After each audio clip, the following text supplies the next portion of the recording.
Welcome to the Big Fat Real Estate Checks podcast with Marco Kozlowski, where we help investors like you get the knowledge and skills you need to replace your JOB with passive cash flow for life.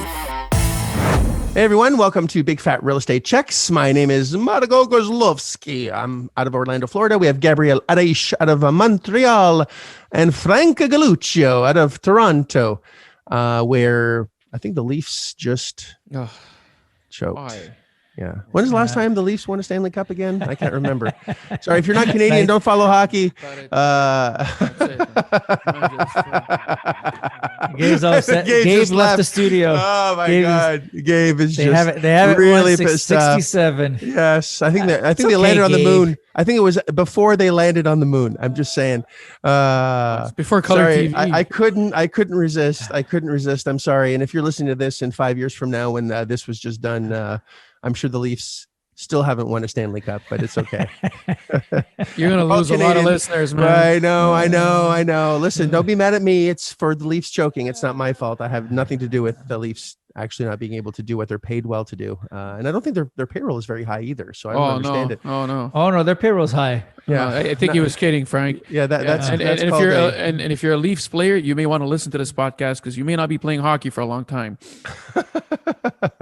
So anywho, I wasn't intending, of course, to piss anyone off. This is all in jest, of course, although I might get some death threats. I think there's someone at the house right now trying to break in to beat the shit out of me. It's my boy. Or it's one of Frank's boys, Jimmy the Hand. It's all good. So yes. So today we're going to be discussing cash flow versus appreciation. I know many followers of mine come in and Gabe, Frank, and myself are always discussing people's investment strategies.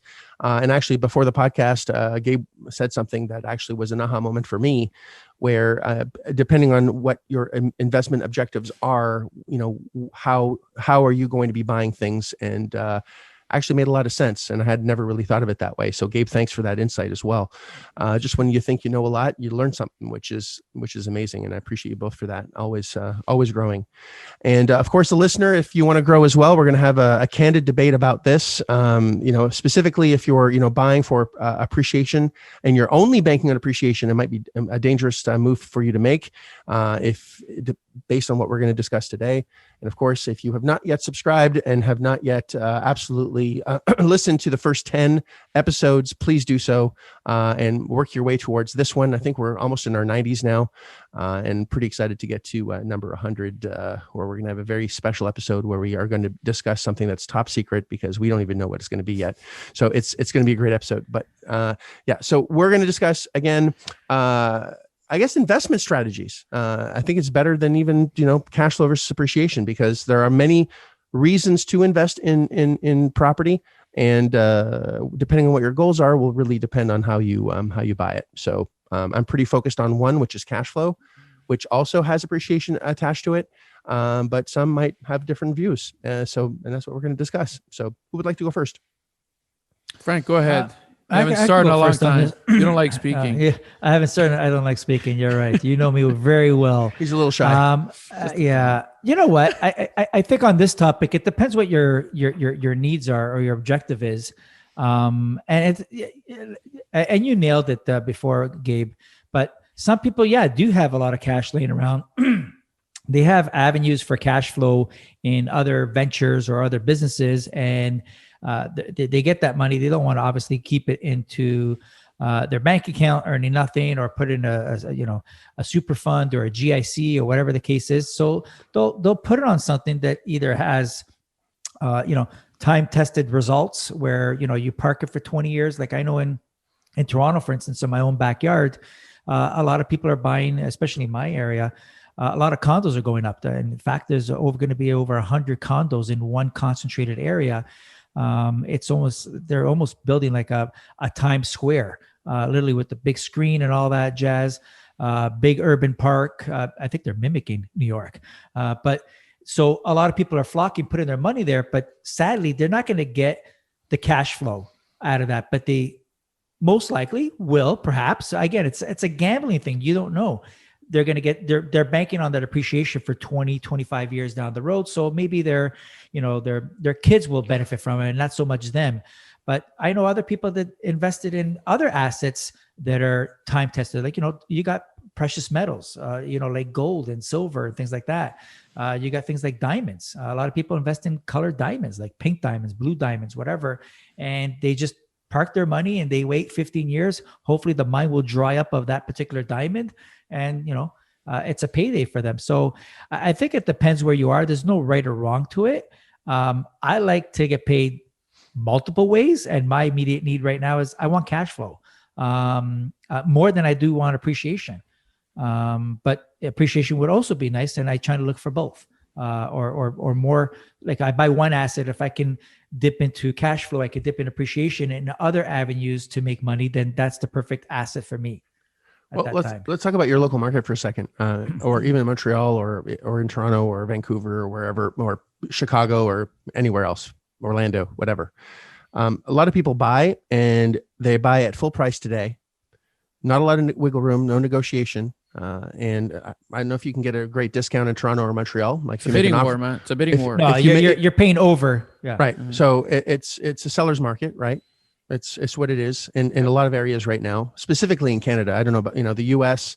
I don't buy retail ever. So I'm really not privy to, to how agents are in the residential market specifically, because this is what we're talking about, I think, globally for now, where there is a bidding war, right? People are one against the other, and they're buying it on more of a speculatory. It's from an investment standpoint, I'm going to buy this and it's going to go up, right? Because real estate always goes up. That's the mindset, and you're paying full price. And if your objective is to pay full price to bank on appreciation, let's talk about that first. So, because we're buying always at 30% discount, so we can use asset-based lenders, so we don't have to put any of our money in. That's the objective, and there's processes around that. If you're listening for the first time ever and going, there's no way you can get 30% off a property, we do it all the time, every single day. Listen to Tuesday seller calls. Go to sellercalls.com and you'll be able to join our seller call program and listen to that every Tuesday.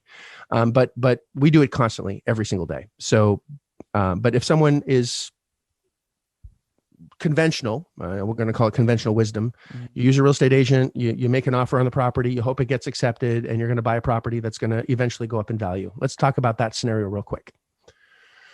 Okay. Who wants to go first? What do you want to discuss about that? I don't know. What's your vision? How do you feel about that? Like, I know how I feel about that, but I think it's terrible, but that's what a lot of people do. So let's talk about it. Agreed. I guess it's like you said, it's a conventional method of buying real estate. And if it suits the buyer's needs, again, we'll go back to what they want and what their objective is. I mean, when you're buying a home, you're buying a home. Your value is in you living in it, right? Talking about investment now, not your own home. Right. Okay. So if you're buying an investment property or whatnot, then you're buying it at full price. You got to look at what your return is. At least that's what we would do. But someone who's buying this conventionally, especially if you're buying it in our local markets, for example, you're maybe getting away with a 3% return. I don't know, Frank, in Toronto, maybe less on a property. So evidently, you're from a cash flow perspective. You're not cash flow. That's a return. Total return. Total return. Well, I disagree with that actually. So tell us. You do. I have friends that have invested in maybe on a cash flow. Yes, you're looking at a 3% cap rate. Yeah. But from an appreciation perspective, what happens in Toronto, I'm sure they do this in Montreal too. If they open up a subdivision or whatever the case is, and there's a lot of people that flock there, you have to go on their list, you have to be pre-approved, and there's only so many lots available, and you can't negotiate shit. That's the price and that's it, and you pay for it. So I had some friends and neighbors do it where they bought properties. In phase one, for instance, right? They do the phase one thing, and they bought properties. Just say they bought it for, $500,000 for that one unit. Mm-hmm. And then as soon as they release phase two, already, even though they haven't developed anything yet, that phase one, that 500,000 is already at 520, because now phase two, they're selling at 520, 530, right. 540. But you're not unless you sell it.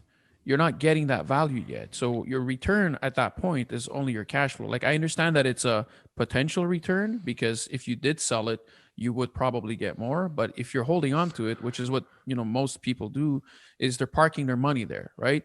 Like and this is where I was talking about earlier, is it really depends on what your investment objective is. So I don't understand a conventional buyer. I don't get it. Why? Maybe because for the last 6 years, I've been buying properties under our processes where I need 30% off. In fact, I'm now addicted to the 30% off where I need it everywhere I buy stuff. And I can't, it's harder, but Walmart hates him. Yeah, my wife hates me. She's like, why do you need a discount? 20% is enough.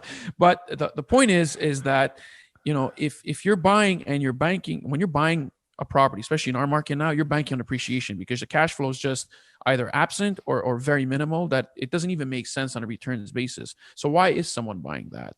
It has to be, I'm banking on appreciation. This is going to go up. But what happens when it doesn't is how I approach things. But again, the starting point for an investor is not the same for every investor. So, if you're investor A and, you have no money and you just want to buy something and your immediate need is cash flow, then maybe this strategy is not for you because there is not going to be any cash flow or very, very little. And if one thing goes wrong, then you're upside down. Ask me how I know. It's happened to me in the past.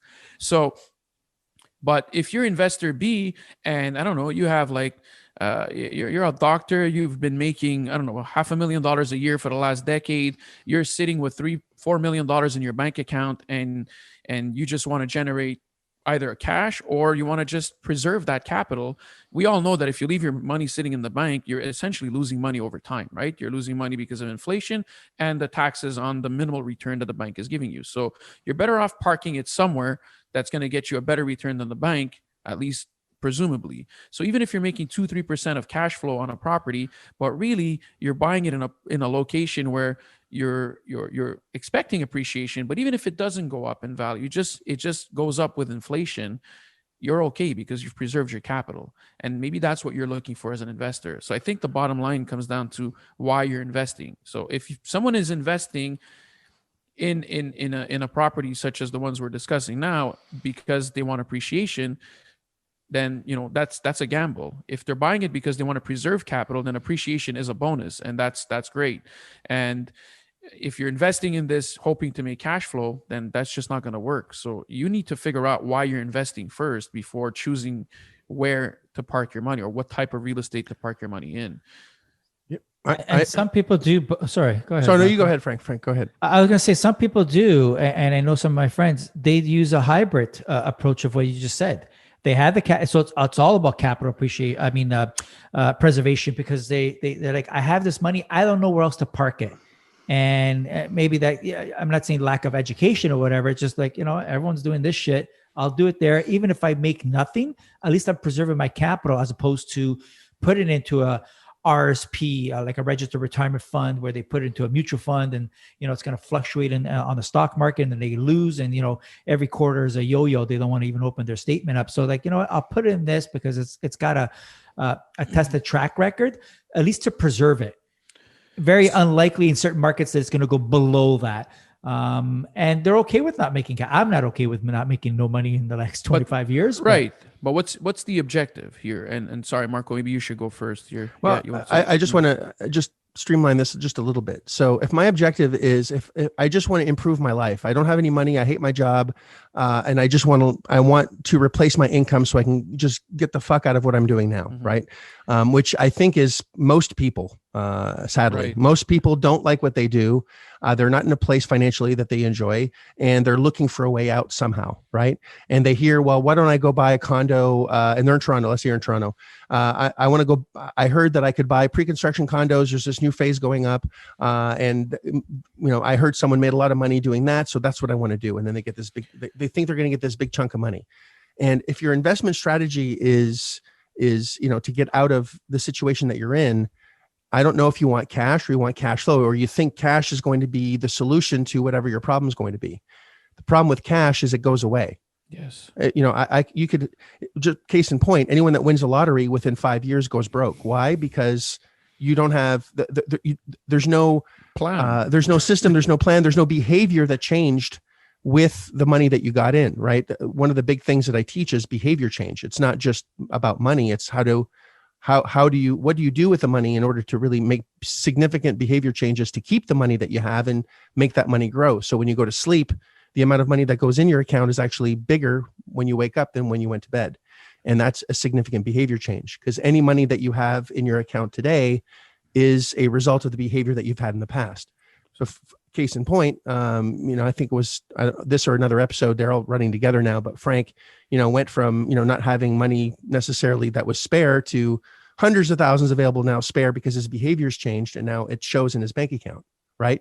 As in yours, Gabe, but he just shared it with the group in the last couple episodes. So, and so the point is, what's your objective strategy, which is what you were about to say, Gabe. And if it's, make sure that you're using the right strategy for your situation, because if you're using someone else's strategy and they're a different situation, you're going to get not the intended result for you and what you're looking for in your life. Go ahead, Gabe. Well, that's it. That's a great segue here, because I think, when wealth is what generally someone who's doing this wants to create. Well, how's wealth created? It's always the same cycle, which is taking cash, turning it into an asset, which, recycle into more cash, turn that into an asset, and so on and so forth. So you have to decide where your starting point is. Do you have cash? Do you have an asset, or do you have nothing? And if you're starting off with nothing, which is, I think, where the streamlined version that you wanted to look at here, then your first objective is to create a source of cash. And if you have no cash, it doesn't matter if your neighbor bought a condo that's going to appreciate by 40%. You won't even be able to buy that condo in the first place because you have no cash. So creating the cash flow, and this is why most people have jobs, right? It's at the onset, is because it's their only way that they know how to create cash flow, which is fair at the beginning, but there are other ways. And investing in real estate can be done for cash flow rather than just for appreciation. So even if you have a property that's never going to go up in value or even go down in value, but every single year it's going to pay you $30,000, $40,000, is that so bad if you can take that cash and turn it into another asset? Or then you can choose to invest it in a different way if you don't like the cash flow version of investing into real estate. That's up to you. But if you have nothing, you got to start with something. And to do that, generating cash flow is going to be your priority. And once you've generated that cash flow, then you can decide, do I continue recycling it the same way, or do I move on to another strategy? Do I spread it around and have some for appreciation, some for cash flow?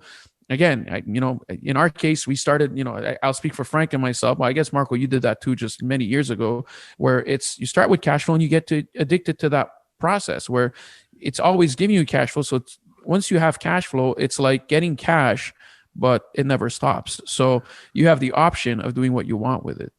I actually started with cash. I wanted to flip, and I realized that when I got a payday, it went away too quickly. So I wanted sustainability. That's when I realized, after a couple of deals, I'm like, I have all this money, and then literally 3 weeks later, it's gone. You spend it, you enjoy it, and then you give some to your kids. You catch up on the bills that you had, and you're broke again. Feast and famine, feast and famine, feast and famine, feast and famine, and feast and famine, feast and famine, feast and famine.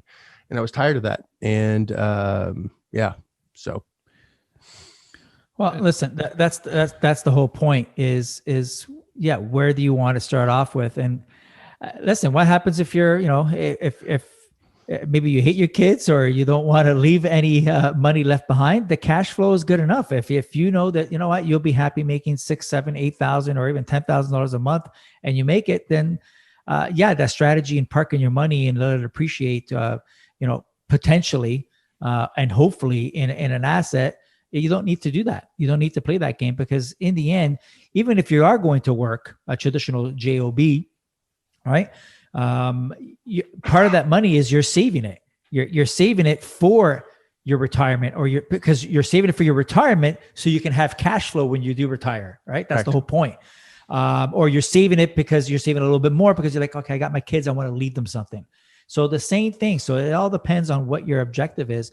I'd rather honestly, I made it a mandate in my household that each kid, before they, go on and get married or whatever, they should have at least one or two cash flowing assets, so they can follow their passion, and they don't have to have that stress that I went through saying, okay, I got to go to work. Like my son, Gianluca, he wants to be a soccer player.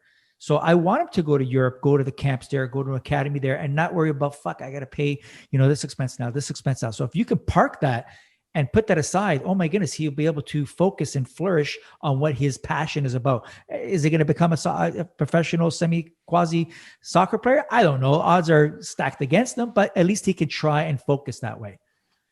I just thought of another, that's very good. Very, very good. I just thought of something for another podcast, which we're going to do next. Ha ha ha ha ha. You just gave me an idea. Write it down. So to distill this. So if, depending on where you are in your journey, if you're just beginning and you want to, you have no money whatsoever, and you're really struggling from paycheck to paycheck, there's a strategy, which is exactly what I teach in my 3-day, helping someone get their first property until, we help you until you close one, using none of your own money, of course, because it's forbidden. And then if you have a little bit of money, how to, or a little bit of cash flow, how to make that grow. And if you have a lot of cash, how to really capital preservation, which is something that I guess I've never even thought about, because I'm never really using my own capital, but it makes sense. If you have a lot of cash and you just want to park it there for long periods of time and just know that the money's going to be there, and who cares if it appreciates or not, I just know that it's going to make more in this asset or in this project or in this development that's going up, near Frank's place. I know if I put in, $10 million in here, 20 million, 30 million, in 20 years, it's still going to be there, plus, a couple bonus points, and also shield myself from some taxes for long-term capital gains. So it makes a lot of sense. So make sure that you're really investing strategically based on where you are, what your wants are, and exactly what you're looking for, and get someone to help you. If you don't know what to do, we'd be thrilled to, walk you through down that line to see exactly how we can help in any way that we can, if that's something that you'd like us to help you with as well. So I think we're out of time for this one, and appreciate you both. Unless there's something else that you guys want to say before I, tie this off. Nope. Good. Okay. Well, again, appreciate you, the listener, appreciate you, Frank and Gabe, and look forward to seeing your results, guys. Again, pick the investment strategy that's best for you, but do something. Doing nothing never made anyone any millions, and don't give up just because it's hard. It's supposed to be hard. Remember that. It's not supposed to be easy, because if it was easy, everyone would be doing it.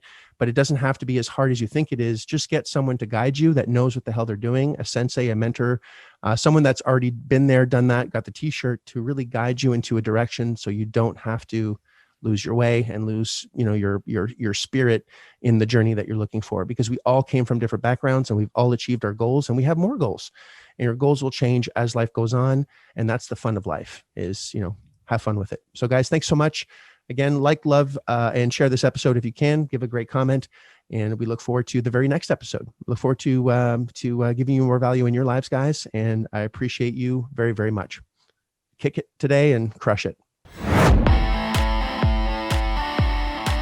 If you like this episode of Big Fat Real Estate Checks, then show some love by leaving a comment and a good rating.